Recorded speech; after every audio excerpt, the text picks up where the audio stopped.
চাকরিতে প্রবেশের বয়স বাড়ানোর বিষয়ে জনপ্রশাসন সংস্কার কমিশনের প্রধান অবসরপ্রাপ্ত সচিব আব্দুল মুঈদ চৌধুরীকে আহ্বায়ক করে কমিটি গঠন করা হয়েছে। এই কমিটি 7 দিনের মধ্যে সুপারিশ করবে বলে জানিয়েছেন জনপ্রশাসন মন্ত্রণালয়ের সিনিয়র সচিব। বিকেলে সচিবালয়ে এক ব্রিফিংয়ে এসব বলেন তিনি।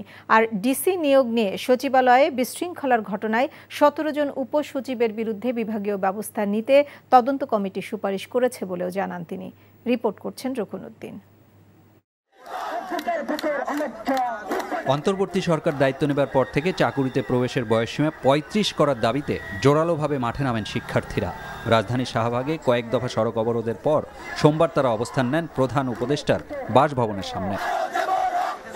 এমন বাস্তবতায় চাকুরিতে প্রবেশের বয়সসীমা বাড়ানোর বিষয়ে একটি কমিটি গঠন করা হয়েছে বলে জানিয়েছেন জনপ্রশাসন মন্ত্রণালয়ের সিনিয়র সচিব।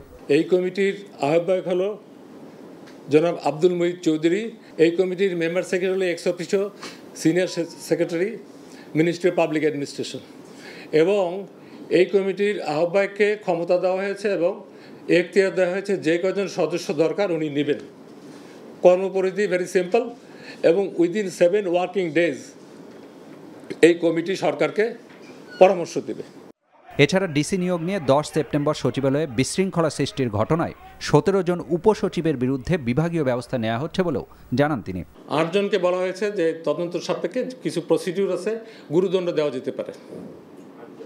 8 4 জনকে বলা হয়েছে বিভিন্ন তদন্ত সাপেক্ষে এবং আমাদের বিধিবিধান আছে, লঘুদণ্ড দেওয়া যেতে পারে।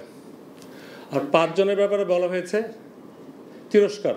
আমি ডিসি হতে পারে নাই, সেই জন্য এইরকম একটা আন্দোলন উইদিন দি মিনিস্ট্রি এটা কেউ ভালোভাবে নেয় নাই। অনেকে আমাদেরকে বলেছে এই সময় যদি এগুলো কঠোর হস্তে দমন না করেন, আইন অনুগ ব্যবস্থা না করেন, আমাদের প্রশাসন ভেঙে পড়বে। আর একটি জাতীয় দৈনিকে প্রকাশিত 3 কোটির ক্যাশ চেক দিয়ে ডিসির পদায়ন শীর্ষক প্রতিবেদনের কোনো সত্যতা জনপ্রশাসন মন্ত্রণালয় গঠিত তদন্ত কমিটি খুঁজে পায়নি বলেও জানান সচিব। এটা কিছুই ছিল না, এটা ভুয়া খবর এবং একটা উদ্দেশ্য প্রণোদিত। 3 কোটি টাকা একটা কি বলবো যে পাহাগুলো কোথায় কোন রুমে কোনো তথ্য নেই। ভুল তথ্য দিয়ে ব্যাংক অ্যাকাউন্ট খোলার বিষয়ে বাংলাদেশ ব্যাংককে ব্যবস্থা নিতে ও অ্যাকাউন্টধারী ব্যক্তিকে খুঁজে বের করে আইনগত পদক্ষেপ নিতে পুলিশকে অনুরোধ করা হবে বলেও জানান জনপ্রশাসন সচিব। রকুনউদ্দিন, এনটিভি নিউজ, ঢাকা।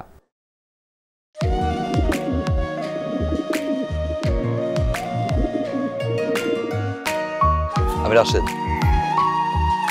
আমি সুফিয়া। আপনার পোষা কবুতর, আপনার মায়া এখনো ছাড়তে পারেনি, এই জন্য উড়ে চলে আসছে। মায়া হচ্ছে ম্যাজিকের মতো, একবার মায়া বললে সহজে ভোলা যায় না। তুমি কি পাগল? আমি পাগল তো। সুফিয়া।